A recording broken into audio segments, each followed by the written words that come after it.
Assalamualaikum warahmatullahi wabarakatuh. Selamat datang di channel ICT UNM, di mana pada video kali ini kita akan membahas tentang pertanyaan yang telah diajukan oleh mahasiswa GCS 2019, di mana pertanyaan ini terkait tentang mata kuliah Database Design and Implementation. Jadi, desain dari basis data dan bagaimana cara mengimplementasikannya. Nah, dari 3 pertemuan sebelumnya itu ada beberapa pertanyaan yang ditanyakan oleh mahasiswa. Nah, 3 pertemuan sebelumnya itu membahas tentang pengenalan dari database itu sendiri. Kemudian yang kedua adalah entity relationship diagram, dan yang ketiga adalah relational database model. Nah, baik, untuk yang pertama saya akan merangkum bagaimana sih ketiga materi ini. Nah, perlu kita ketahui bahwa inti dari mata kuliah kita adalah bagaimana caranya kita mendesain sebuah database dan bagaimana mengimplementasikannya. Nah, terlebih dahulu database itu merupakan kumpulan data yang disimpan di dalam komputer secara sistematik sehingga dapat diperiksa menggunakan suatu program komputer untuk memperoleh informasi.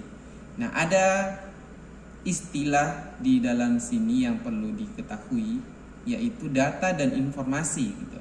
Nah, ternyata ada beberapa mahasiswa yang menanyakan apa sih bedanya antara itu. Nanti kita bahas selanjutnya. Oke. Nah, pertemuan yang kedua itu membahas tentang entity relationship diagram. Jadi, atau yang biasa disingkat dengan ERD. Jadi merupakan suatu model penyajian data dengan menggunakan entity dan relationship. Nah, contoh seperti ini yang di sebelahnya gambar. Nah, ternyata ada 2 entitas, yaitu mahasiswa dan mata kuliah dengan berbagai atribut atau field atau kolom di dalamnya. Nah, apa sih hubungannya antara mahasiswa dengan mata kuliah? Ternyata mahasiswa itu dapat mengambil atau memprogram sebuah mata kuliah gitu loh. Contohnya seperti ini. Ada mahasiswa GCS yang telah mengambil mata kuliah Database Design and Implementation. Kayak gitu hubungannya, relasinya. Nah, kemudian ERD menggambarkan model konseptual untuk menggambarkan struktur logis dari basis data berbasis grafis. Jadi ERD itu adalah sebuah diagram yang akan menggambarkan bagaimana hubungan antara entitas, kayak gitu. Nah, berbasis grafis, itu dia, berbasis grafis. Oke.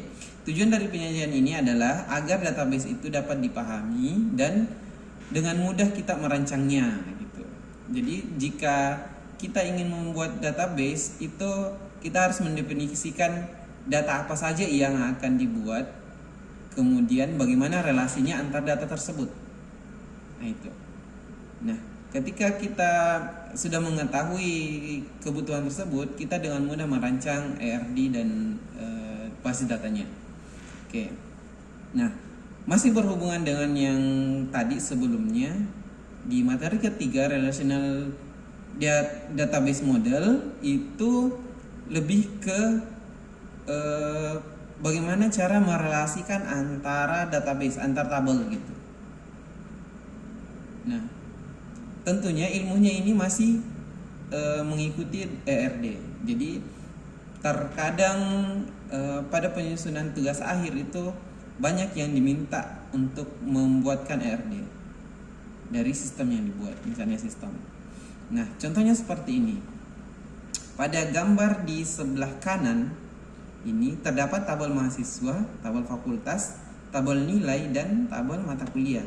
Nah, hubungannya bagaimana? Ternyata mahasiswa itu memiliki fakultas. Oke. Nah, kemudian mahasiswa itu dapat memperoleh nilai dari database dari berdasarkan mata kuliah gitu. Jadi harusnya ada hubungan antara nilai mahasiswa dan mata kuliah. Nah, oke, seperti ini. Jadi hubungannya nilai berhubungan dengan mahasiswa menggunakan NIM. Nah, begitupun mahasiswa dengan nilai dengan mata kuliah berhubungan dengan menggunakan kode mata kuliah. Nah, tentunya dalam relational database model itu ada beberapa istilah yang kerap kita gunakan di dalamnya. Yang pertama mungkin primary key, foreign key, kemudian alternatif, cardinal, dan lain-lain. Nanti kita akan bahas karena ternyata ada beberapa pertanyaan yang terkait itu istilah tersebut. Oke, nah kita masuk ke pertanyaannya. Jadi pertanyaan ini diajukan pada forum diskusi pertemuan ketiga menggunakan syamoke.unm.ac.id. Oke, nah pertanyaan pertama dari Erwin Sudirman. Saya bacakan ya. Pak. Aduh, gimana nih? Kalau masyarakat pada umumnya mengetahui atau memahami bahwasannya data dan informasi itu sama saja, Pak. Walau yang saya ketahui, kalau beda tapi erat hubungannya. Walau yang saya ketahui, data dan informasi itu berbeda tetapi erat hubungannya. Oke, seperti itu maksudnya. Karena informasi adalah sekumpulan data yang dikumpulkan, sedangkan data adalah bukti dari informasi yang didapat. Oke, tapi bagaimana cara memberitahukan kepada khalayak umum agar bisa membedakan dengan betul-betul mengenai perbedaan dari informasi dan data dan informasi? Mungkin Bapak bisa memberitahukan kepada kami secara rinci mengenai perbedaan keduanya. Oke, nanti kita akan bahas ya. Kemudian yang kedua, maksud dari kata mentah pada data adalah sebuah fakta mentah. Itu apa, Pak? Menurut saya informasi yang mentah bukan data, karena dari informasi sebuah data itu ada. Oke. Nah, ternyata ada juga yang menanyakan hal yang sama, yaitu Rama Papuan Tony. Oke, jadi di pertanyaan itu yang pertama saya ingin bertanya perbedaan data dan informasi itu apa. Kemudian saya lihat di sebuah referensi bahwa data belum tentu memiliki informasi, tapi informasi adalah sebuah data. Tapi informasi adalah sebuah data. Apakah itu benar? Nah, yang ketiga pertanyaannya adalah misalnya informasi tidak memiliki data, seperti apa contohnya? Misalnya informasi tidak memiliki data, seperti apa contohnya? Oke, saya mau bertanya, contoh dari sebuah data yang tidak memiliki sebuah informasi itu seperti apa ya? Oke, kita akan bahas. Jadi intinya adalah perbedaan antara data dan informasi. Oke, nah dari referensi yang saya kumpulkan itu sebenarnya data dan informasi itu sangat berkaitan. Tetapi definisinya adalah data merupakan sebuah penjelasan yang bersifat mentah. Data merupakan sebuah penjelasan yang bersifat mentah. Oke, ini mungkin yang ditanyakan tadi juga, apa maksudnya ini mentah gitu. Oke, nah sedangkan informasi adalah kumpulan data yang sudah diolah sedemikian rupa sehingga nantinya dapat memberikan informasi dan manfaat. Oke, intinya seperti itu. Jadi dari penjelasannya ini dapat kita bedakan bahwa data itu adalah sesuatu penjelasan yang masih mentah, masih belum diolah gitu. Kalau diibaratkan dengan nasi, data itu masih jadi berasnya atau masih padinya karena belum diolah.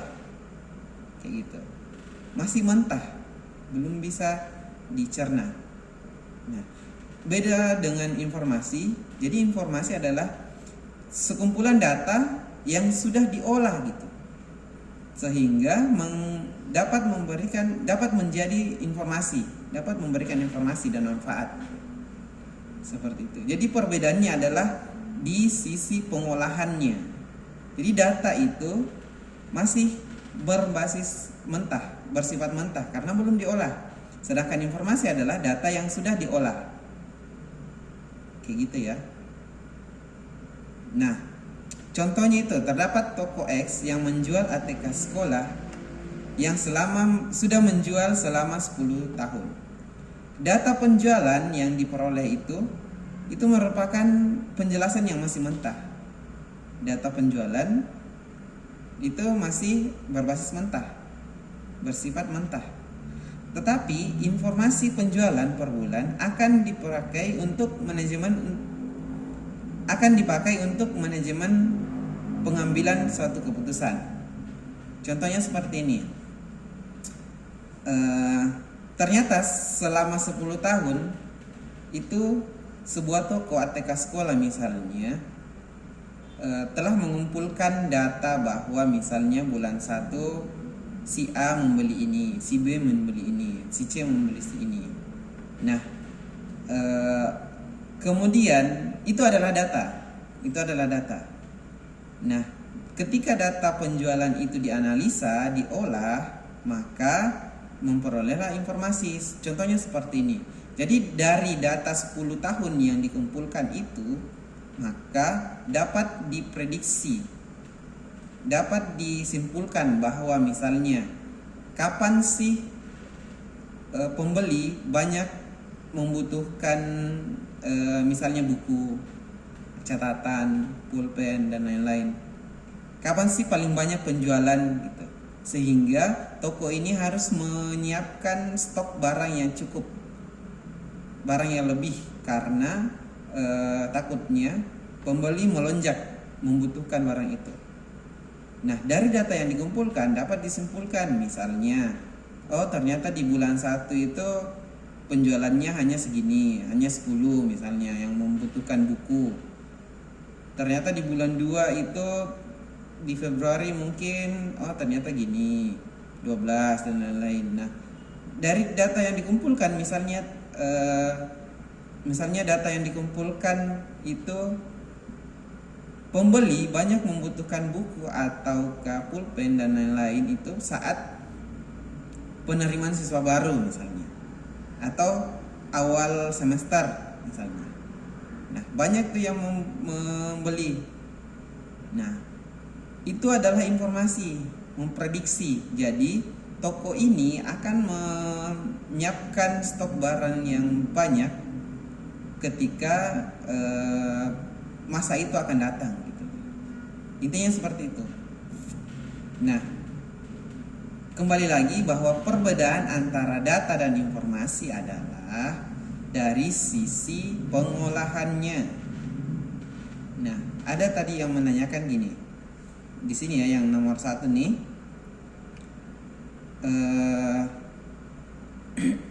Walau yang saya ketahui kalau berbeda tapi erat hubungannya, karena informasi adalah sekumpulan data yang dikumpulkan, sedangkan data adalah bukti dari informasi yang didapat. Sedangkan data adalah bukti dari informasi yang didapatkan. Nah, jadi gini, informasi yang tadi yang saya jelaskan adalah hasil dari pengolahan data. Jadi yang pertama ada itu adalah data gitu loh. Adalah data. Nah, informasi didapatkan dari data yang dikumpulkan dan diolah gitu loh. Ini kan tadi nih si Erwin ini menjelaskan bahwa informasi adalah sekumpulan data. Berarti data dulu yang dibutuhkan. Oke. Data dulu yang dibutuhkan, kemudian data tersebut diolah menjadi informasi.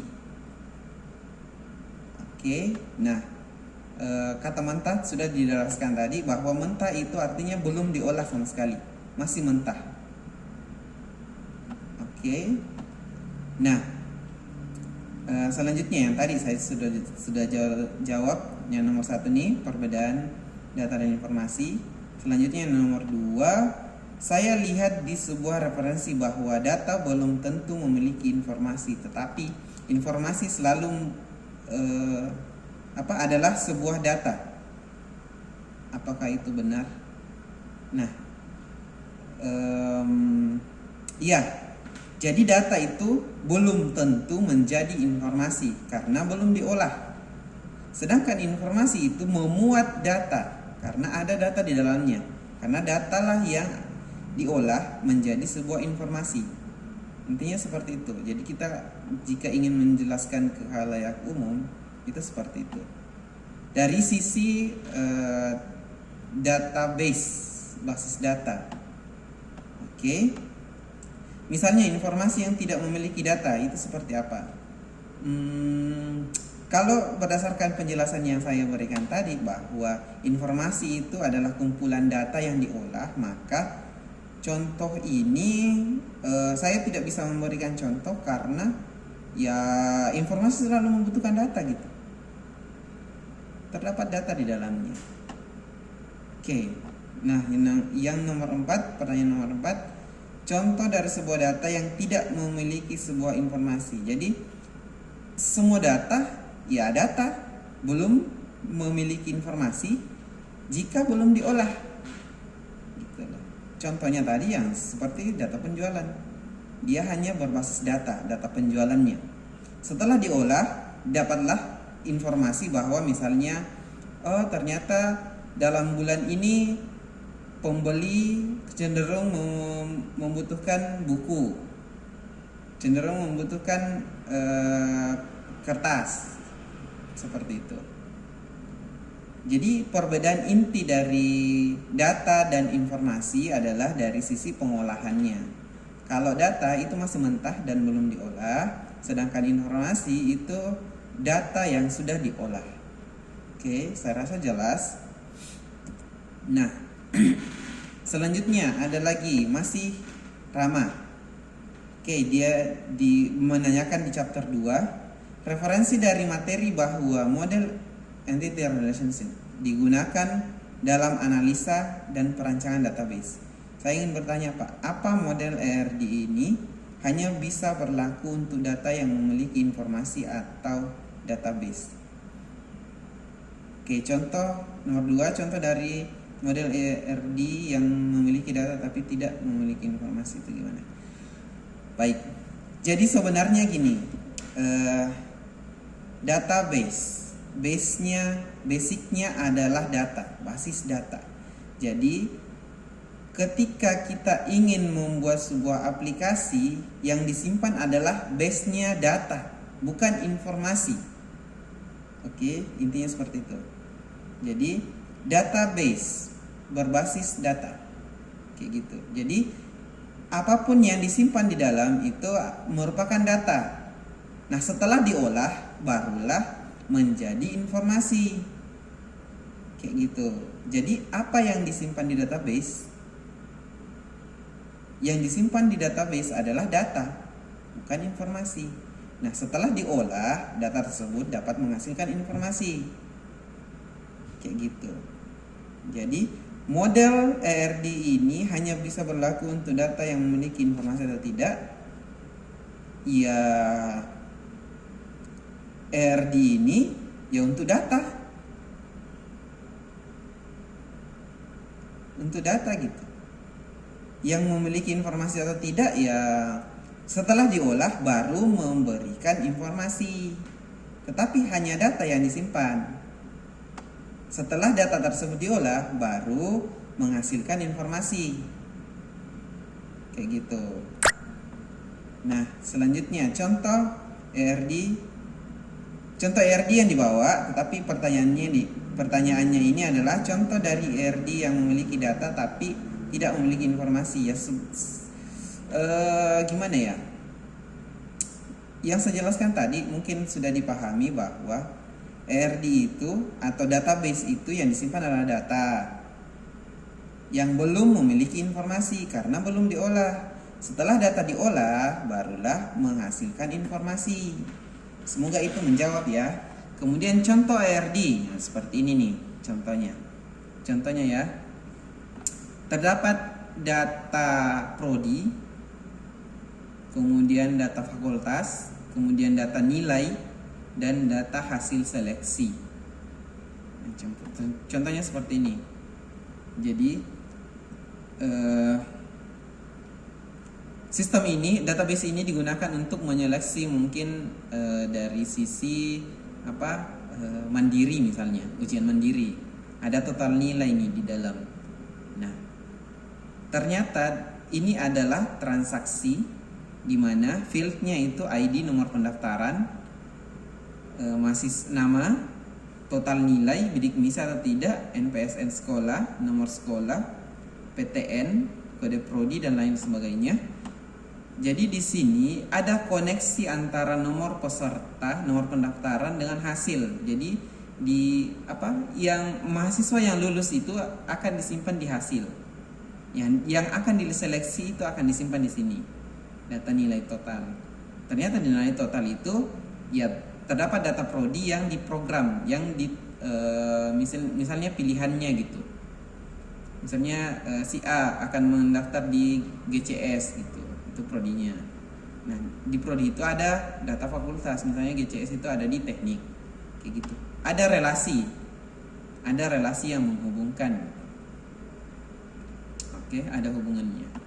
Nah, ini contoh ERT. Oke ya.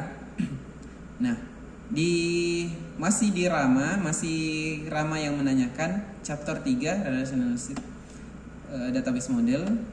Dia bertanya bahwa alternate key merupakan kandidat key yang tidak dipakai sebagai primary key atau kandidat key yang tidak dipilih sebagai primary key. Oke. Maaf, saya kurang mengerti tentang definisi dari. Oke, jadi dia menanyakan bahwa apa sih maksudnya alternative key itu? Alternate key. Jadi kandidat key itu merupakan semua field, semua kolom dalam tabel. Oke, semua kolom dalam tabel. Nah, di mana dari kandidat key itu terdapat alternate key dan primary key. Coba lihat di gambar nih. Primary key biasanya ada simbol kunci di dalamnya, simbol key. Nah, itulah yang membedakan antara yang mana yang dimaksud primary key. Biasanya ada simbol kunci di sebelah atau di mana gitu. Itu adalah primary key. Nah, sementara alternate key itu semua field yang bukan primary key. Itu aja. Perbedaannya di sisi itu saja. Jadi semua field, semua kolom yang bukan primary key. Itu aja. Oke. Contoh tabel menggunakan relational key yang memiliki data tapi tidak memiliki informasi. Apakah bisa? Nah, balik lagi yang tadi nih. Jadi sekali lagi bahwa semoga dipahami bahwa sesuatu yang disimpan dalam database adalah data karena basisnya data, bukan informasi. Jadi sesuatu yang disimpan dalam database itu masih data, itu semua data. Nah, setelah diolah, entahlah di program atau aplikasi yang kita buat itu mengolah data, nah hasilnya itu baru berupa informasi, kayak gitu. Oke ya, saya rasa dipahami. Kemudian yang saya perlu jelaskan juga bahwa struktur dari database itu nanti akan kita pelajari. Sebenarnya mudah sih sebenarnya. Jadi database ini untuk yang SQL ya. Database itu di dalamnya ada tabel. Oke, di dalamnya ada tabel. Tahu kan tabel? Nah, kemudian tabel itu memiliki field dan row. Fieldnya itu adalah kolom, row itu adalah baris atau datanya. Gitu aja sih sebenarnya. Oke, next. Ada pertanyaan dari Aulia Fitria. Mengapa sebuah database dan database management system DBMS dibutuhkan dalam suatu sistem data? Apa kaitannya antara basis data dan database? Oke.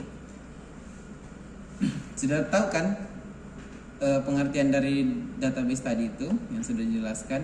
Nah, ternyata DBMS adalah suatu sistem atau software yang dirancang khusus untuk mengelola suatu database dan menjalankan operasi terhadap data yang diminta oleh banyak pengguna. Jadi basis datanya itu adalah apa ya? Sistem atau apa ya? Hanya apa? Jadi gini, DBMS itu adalah software yang di dalamnya ada database gitu. Jadi software yang memudahkan kita untuk menggunakan database kayak gitu. Jadi DBMS ini ada yang konsol, ada yang GUI kayak gitu. Nah, jadi hubungannya adalah DBMS itu merupakan software atau sistem yang di dalamnya terdapat fitur database kayak gitu. Nah, contohnya itu seperti ini, saya rasa sudah dipahami.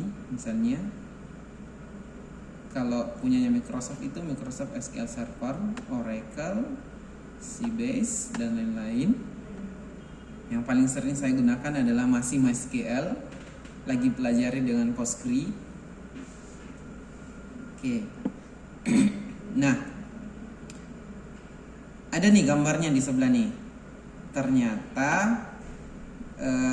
kaitannya antara database dan DBMS itu seperti ini. Jadi di dalam DBMS itu ada database, software modul, data skema, kayak gitu. Nah, datanya itu disimpan di database. Nah, yang di atas ini nanti saya jelaskan, ada di slide selanjutnya. Jadi hubungannya adalah DBMS itu adalah software yang di dalamnya ada database. Itu hubungannya. Oke. Jadi, oh ya, yang tadi nih.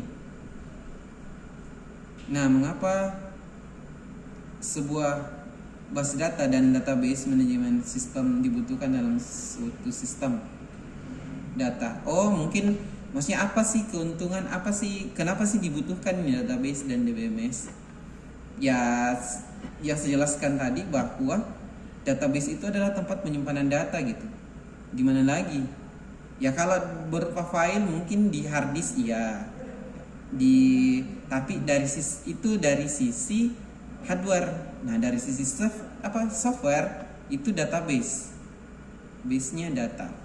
Data yang akan disimpan. Kalau file-file itu kan hard disk bisa main komputer atau apalah bisa. Cuman ini adalah database, data dari aplikasi kita.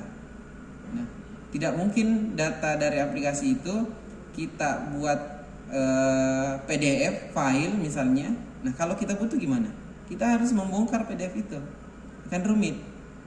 Nah, makanya ada yang namanya database agar memudahkan kita dalam membuat sistem untuk menyimpan data gitu. Intinya penyimpanan data lah. Oke. Nah, contoh seperti ini akan kita pelajari nih. Kita akan mempelajari tentang mungkin MySQL sebagai dasar. Kita mempelajari database. Jadi sebenarnya kalau kita membuat sebuah aplikasi itu ternyata ada platform atau ada framework yang mungkin kita tidak butuh lagi sintaks-sintaks SQL. Kayak misalnya nih, ada select all from DB. Ini untuk menampilkan semua data. Itu mungkin kita tidak butuh query ini, tetapi kita harus mempelajari bahwa query inilah yang dimaksud gitu. Kita harus belajar dari basicnya. Bagaimana query untuk menyimpan, mengedit, kemudian menghapus dan lain-lain. Kayak gitu. Jadi kita mungkin akan ketemu dengan konsol. Oke. Nah, selanjutnya ada dari Muhammad Yulfan Maulana.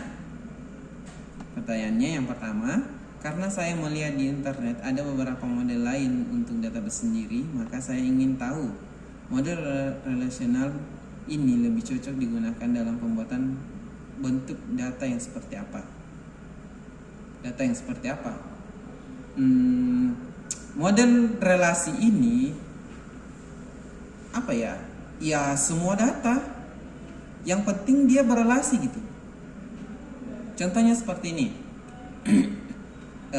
Data apapun, data misalnya sistem desa gitu, itu dibutuhkan. Misalnya ada penduduk yang ingin menikah atau ingin pindah KTP, itu dibutuh, data tersebut butuh.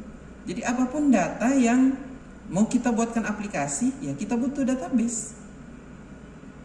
Kita butuh database sebagai tempat penyimpanannya. Nah tentunya dalam satu aplikasi itu harus kita carikan relasinya, hubungannya antar tabel, antar data gitu. Misalnya ada data persuratan, misalnya di kampus persuratan, misalnya ada yang mau mengurus proposal, mau mengajukan proposal, mau seminar proposal gitu. Kalian akan butuh surat undangan misalnya. Surat undangan untuk apa? Untuk pembimbing dan penguji yang akan mengikutinya, mengikuti sidang kalian, seminar kalian. Nah itu kan dibutuhkan relasi tuh antara data mahasiswa dengan surat, dengan master surat. Itu dibutuh tuh. Nah kalau ditanya bentuk data seperti apa, ya hampir semua data bisa. Semua data bisa dibuatkan database. Nah, tentunya kita juga harus memperhatikan kegunaan data, manfaat dari data itu. Ya, percuma saja jika kita ingin menambahkan data apa gitu, lantas kita tidak gunakan dan itu banyak nantinya, maka data itu akan mengambil space. Ujung-ujungnya ke server kita. Seperti itu. Maka harus diperhatikan, meskipun kecil hubungannya, cuman kalau banyak gimana? Oke. Nah, pertanyaan yang kedua, dari yang saya lihat bahwa software yang bisa digunakan untuk membuat database, tapi software yang paling efisien untuk pembuatan model relational database itu menurut Bapak apa? Atau mungkin Bapak sudah ahli lah dalam gitu. Jadi software DBMS tadi sebenarnya yang saya gunakan adalah MySQL, masih MySQL, tetapi saya menggunakan bantuan remote database seperti ini ya.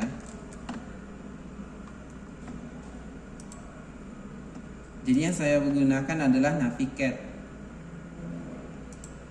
Oke. Jadi yang saya gunakan adalah Navigate, tapi isinya ini adalah database MySQL sebenarnya. Kayak gini. Nah, inilah database yang sudah saya buat. Jadi Navigate ini banyak sebenarnya software yang digunakan untuk meremote database. Cuman Navigate saya gunakan karena ya itu yang tak kalah nyaman, itu yang menjadi kenyamanan saya gitu mengoperasikan database. Navigate ini yang menolong saya, sehingga saya tidak perlu konsol lagi. Tapi yang seperti yang saya bilang tadi, bahwa kalian harus belajar basic, mau tidak mau harus belajar basic gitu. Jadi harus konsol. Tapi sebenarnya banyak GUI, bisa GUI, cuman GUI itu dibangun berdasarkan konsolnya. Jadi lebih basic lagi kalian belajar query gitu. Nah, Microsoft Access juga kan sangat menolong untuk database gitu. Cuman jarang digunakan. Oke. Nah, selanjutnya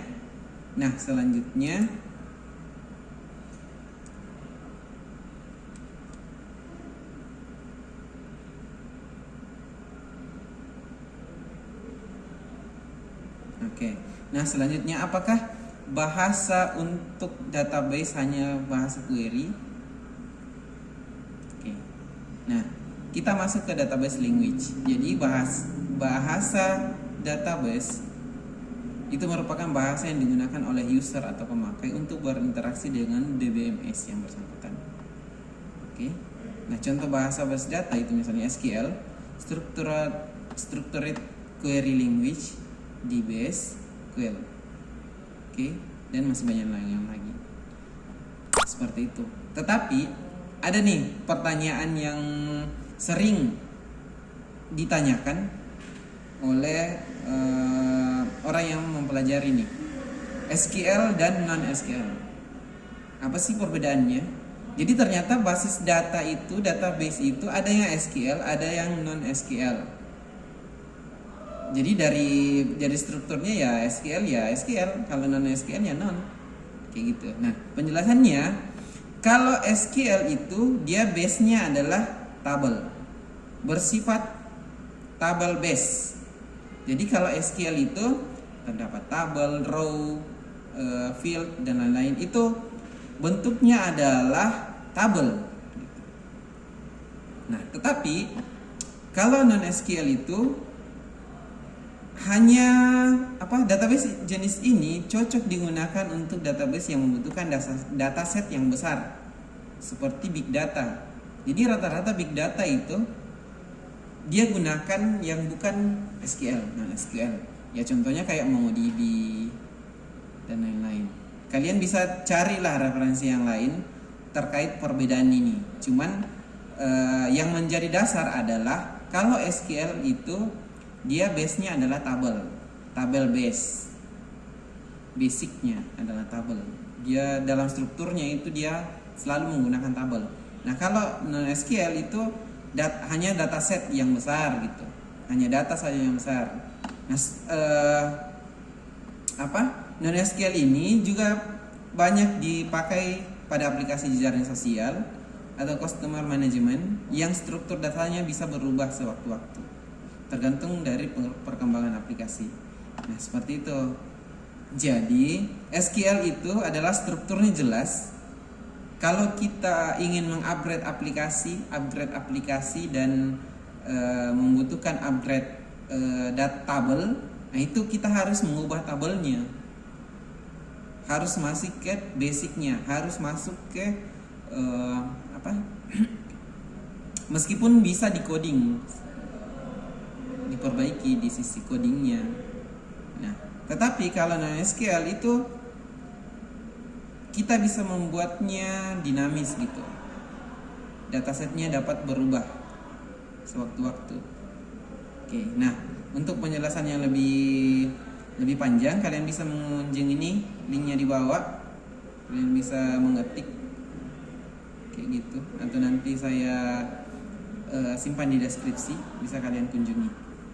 Baik, selanjutnya nah, kembali yang tadi nih yang saya belum jelaskan, database language.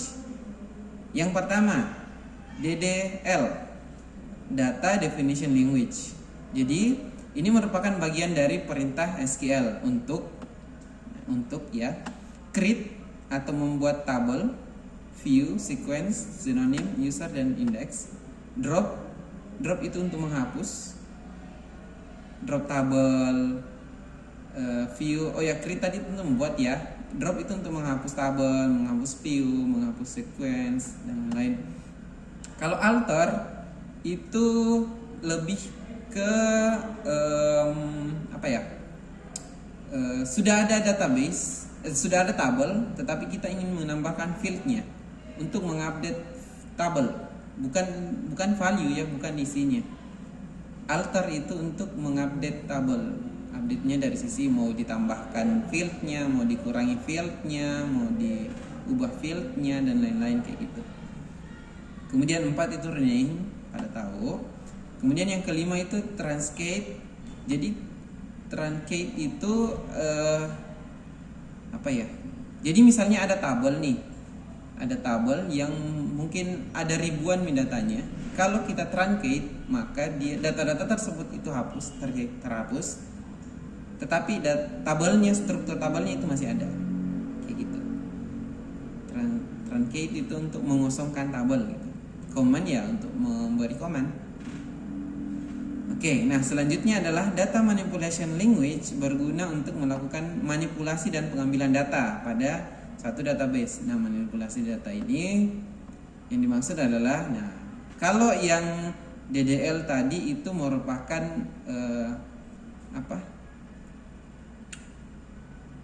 bahasa untuk strukturnya, kayak membuat tabel, membuat view dan lain-lain. Nah, kalau data manipulation language itu adalah lebih ke datanya, masuk ke datanya. Kayak misalnya penambahan data baru atau insert. Nah, itu masuk di DML gitu. Penghapusan data, pengubahan dan penambahan data gitu. Kayak gitu, lebih ke insert, delete, update, merge. Oke ya. Nah, selanjutnya pertanyaan dari Aryani Zulkarnain. Oke. Dalam database berfungsi untuk memecahkan sebuah masalah dalam manajemen data. Dalam database berfungsi untuk memecahkan sebuah masalah dalam manajemen data. Saya mau bertanya, masalah apa yang sering terjadi dalam manajemen data dan cara database menyelesaikan itu seperti apa? Cara database lebih. Jadi pertanyaannya ini mungkin lebih ke manfaatnya database itu apa sih? Kayak gitu. Jadi database itu dapat menyelesaikan masalah, tetapi lebih ke masalah tradisionalnya. Contohnya kayak gini, mungkin kalian pernah lihat di mana gitu, ada surat atau ada arsip persuratan yang disusun bertumpuk-tumpuk kayak gitu. Nah, itu masalah tradisional gitu. Misalnya ada buku yang disimpan di di perpustakaan, sudah disusun bahwa di sini adalah buku matematika, di sana adalah buku bahasa Inggris, buku komputer dan lain-lain. Nah, database itu membuatnya rapi gitu, merapikan data, jadi terstruktur. Kita mau cari apa, sisa searching ada, muncul. Terkadang kan mungkin kalau kalian sering ke Gramedia, kalian ingin mencari buku, kalian akan pergi ke komputer dan mengecek buku itu ada atau tidak, dibanding kalian mencari di lemari atau rak komputernya gitu misalnya. Kalau saya lebih mending mencari di komputer dulu, memastikan ada atau tidak. Kalau misalnya ada, baru dicari, daripada kita mencarinya langsung di bukunya gitu loh, akan lebih ribet. Nah, seperti itu masalah tradisionalnya yang dapat diselesaikan oleh database. Nah, sedangkan masalah yang di database itu banyak sebenarnya. Kalau masalah security data ada tuh. Nah, pertama, redundansi atau inconsistent data itu contohnya seperti ini. Misalnya ada sebuah tabel yang memiliki banyak data, itu seringkali itu ada data yang maksudnya duplikat gitu. Terdapat data yang sama. Itulah maksudnya redundansi dan inkonsistensi data. Misalnya data pegawai ternyata si A sudah ditambahkan di atas, terlebih besok-besok dia lupa, saya menambahkan lagi. Nah, itu duplikasi data gitu yang tidak konsisten. Nah, kemudian yang kedua adalah kesulitan pengaksesan data. Ya memang karena ini harus membutuhkan software, harus membutuhkan aplikasi untuk dapat mengaksesnya untuk khalayak umum. Tetapi untuk developer itu sangat mudah, bisa masuk langsung ke database-nya. Oke, selanjutnya yang ketiga adalah masalah keamanan data. Kenapa? Ya, data sekarang adalah hal yang penting karena sekarang itu sudah kekayaan seseorang itu dari datanya. dari banyaknya data yang dikumpulkan, kayak Facebook sekarang gimana, Google sekarang gimana, itu kan data kita itu sudah terekam oleh mereka dan banyak bank datanya gitu, jadi big data. Nah selanjutnya masalah integrasi data.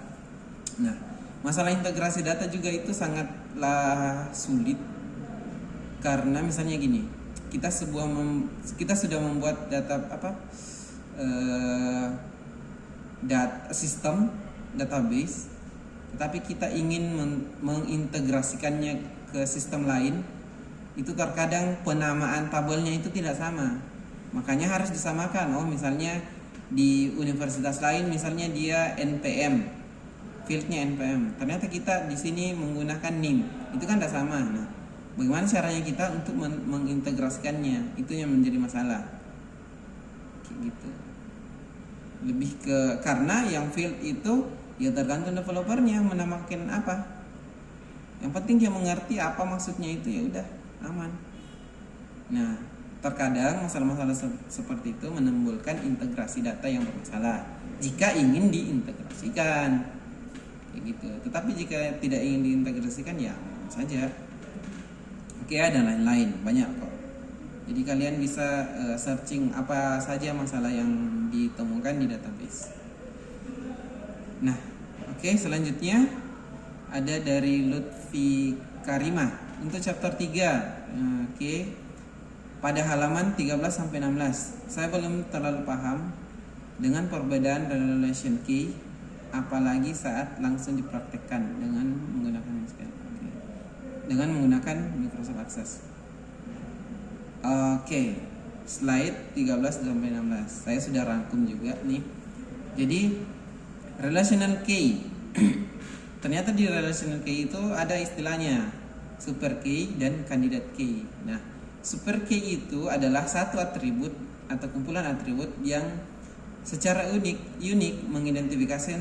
mengidentifikasikan sebuah tuple di dalam relasi. Tuple itu adalah value ya, isi dari relasi itu tuple gitu. Jadi super key itu adalah semua field, satu atribut, satu field atau kumpulan field. Itu dia, bisa.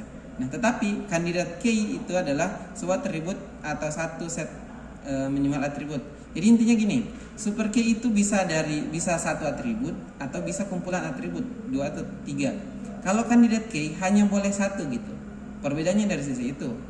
Tapi semua fieldnya itu merupakan candidate key. Cuman dia candidate key itu tidak bisa berkumpul, hanya satu tok. Kalau super key itu bisa kumpulan. Kayak gitu.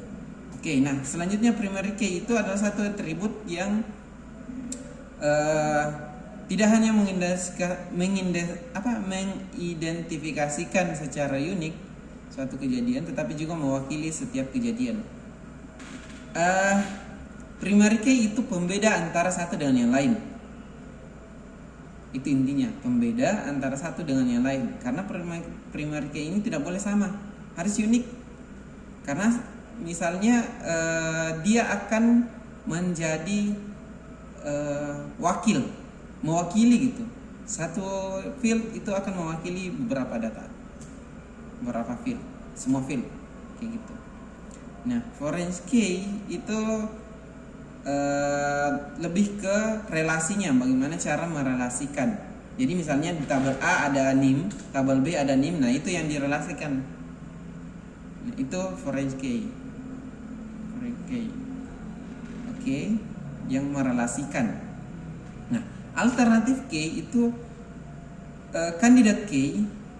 Candidate key kan semua field tadi ya, yang tidak dipakai sebagai primary key, kayak gitu. Jadi semua field yang bukan primary key, itu dia alternate key. Oke, contohnya seperti ini. Jadi primary key ini bisa kita setting NPM atau NIM, karena ini tidak boleh sama. Kalau nama itu bisa sama. Ada yang namanya Astuti di program studi GCS mungkin, ada yang PTIK, ada yang Tekom, namanya Astuti semua. Yang membedakan adalah primary key-nya, NIM-nya. Kayak gitu.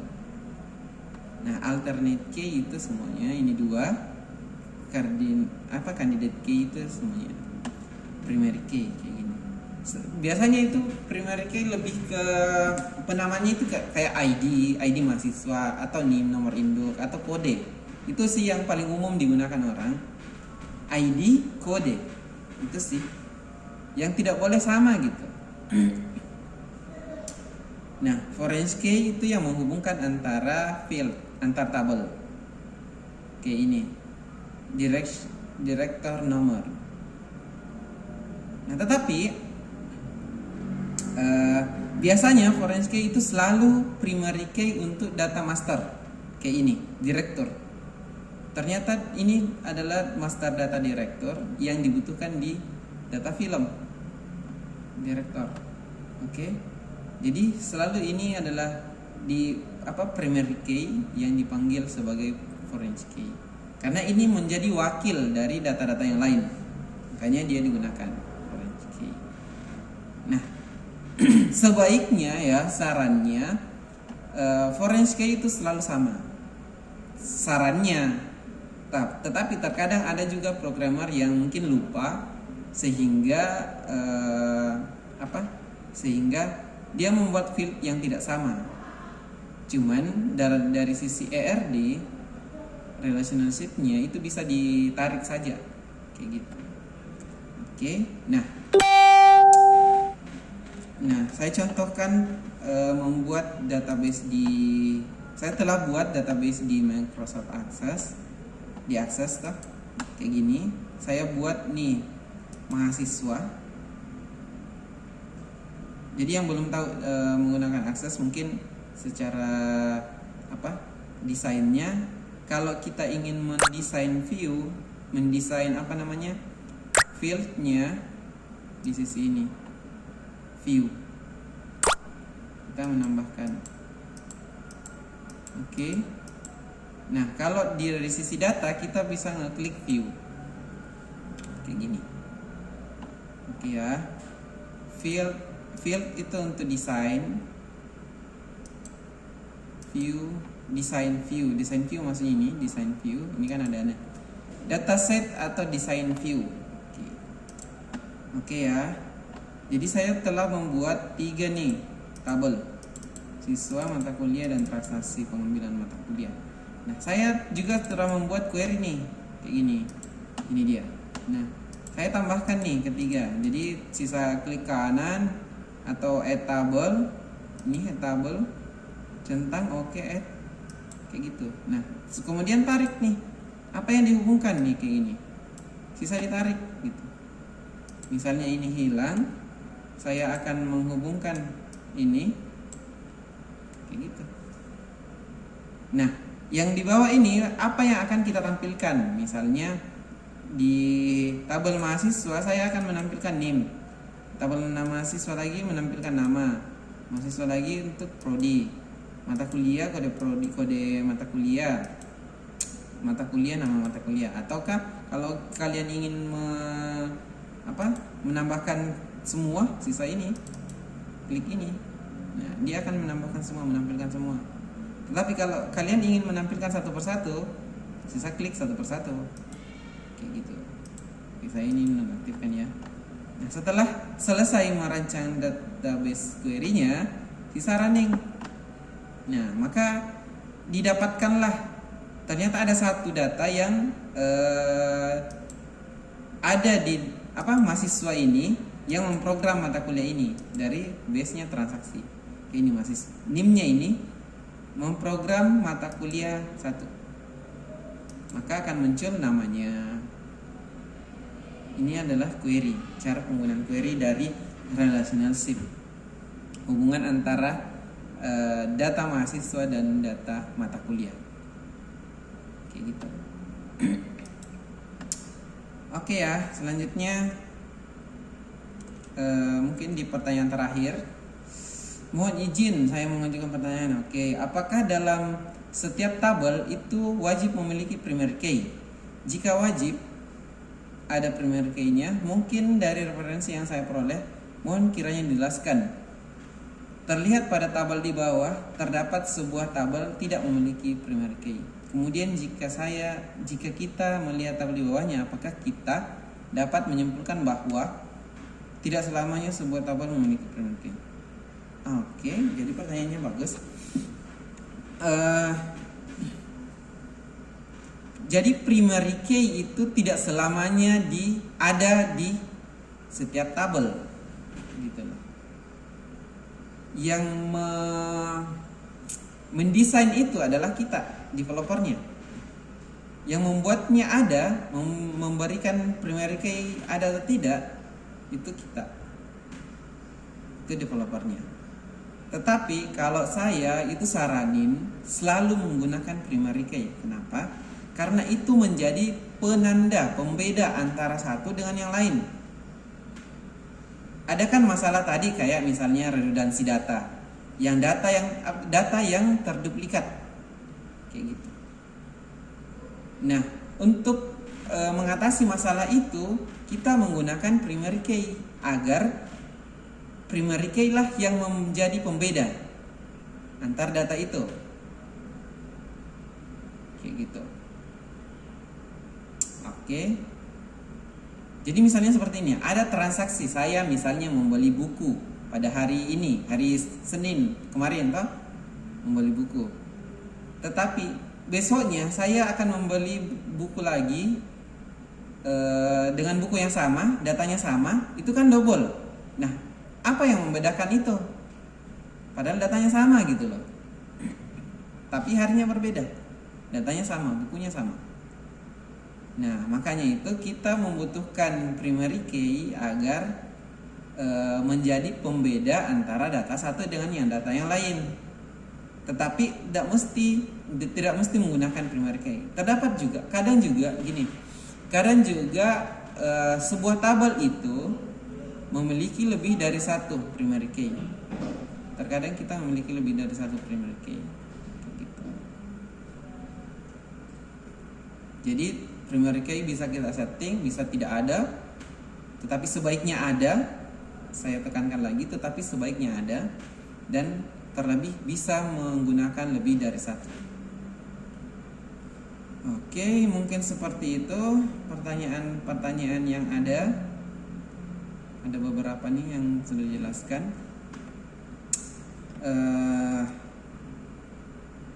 Oke, jadi mungkin video ini akan saya upload nanti ke dalam pertemuan keempat insyaallah. Kemudian jika misalnya ada pertanyaan lain nanti akan saya buat forum di pertemuan keempat. Jadi mungkin setiap pertemuan itu saya akan buat forum khusus untuk pertanyaan. Jadi misalnya ada yang menanyakan dari misalnya pertemuan 1 ternyata masih ada yang kurang jelas, itu silahkan ditanyakan di sana. Cuman saya minta chapternya disertakan gitu loh, supaya saya mengetahui bahwa chapter ini yang ditanyakan, chapter ini yang belum dimengerti, terlebih seperti itu. Oke ya, mungkin seperti itu video kali ini. Semoga pertanyaan-pertanyaannya bisa terjawab. Kalau misalnya masih ada yang kebingungan, silahkan ditanyakan kembali dengan mereferensi video ini. Oke, saya akhiri. Wabillahi taufiq wal hidayah. Assalamualaikum warahmatullahi wabarakatuh.